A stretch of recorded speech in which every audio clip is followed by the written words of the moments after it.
हा नवा रस्ता करून 27,000 एकर बागायती जमीन त्याचं वाटोळं लावू नका.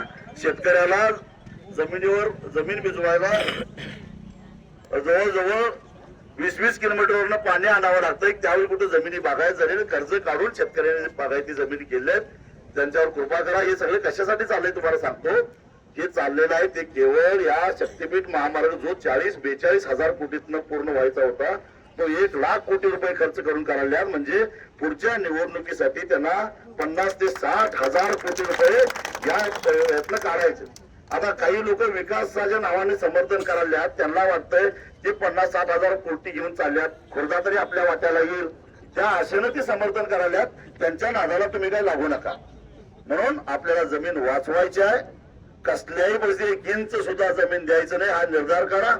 सर्वे करायला कुणालाही द्यायचं नाही.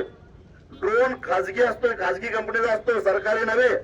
त्यामुळं ड्रोन पाडला गोपनीला तर ते काय सरकारी मालमत्तेचं नुकसान होत नाही. खुशाल पाडा. गोपनी आहेत का नाही. पहिल्यापासून सरकार सॉइल सॅम्पल काढायला म्हणजे मातीचं नमुना तपासायला खाजगी कंपनीला दिलेला आहे. त्या खाजगी कंपनीचा ट्रॅक्टर फोडा, टायरी फोडा, काही फरक पडत नाही. ते काही सरकारी मालमत्ता नाही आहे. हा त्यांना ही सगळी बिहारी येतात सर्वे करायला. पळवून लावा त्यांना. आणि जोपर्यंत सर्वे होत नाही तोपर्यंत हा रस्ता पुढे सरकू शकत नाही. सर्वे पासून अडवायचं आणि सगळे गाव. कारण फक्त जमीन जाणाऱ्यांचा हा प्रश्न नाही, जमीन नाही जाणाऱ्यांचा सुद्धा प्रश्न आहे. कारण गावाची फाळणी होणार आहे, गावाला त्याचा तोटा होणार आहे. त्यामुळे सगळ्यांनी मिळून आपण या रस्त्याला विरोध करायचा आहे. आणि जेव्हा जेव्हा तुम्हाला अडचण येईल त्यावेळी हाक मारा. 12 जिल्ह्यातल्या शेतकऱ्यांना मी एक केलेला आहे. सगळे शेतकरी तुमच्या मागे लावतो, पण मागे हटायचं नाही एवढंच सांगतो.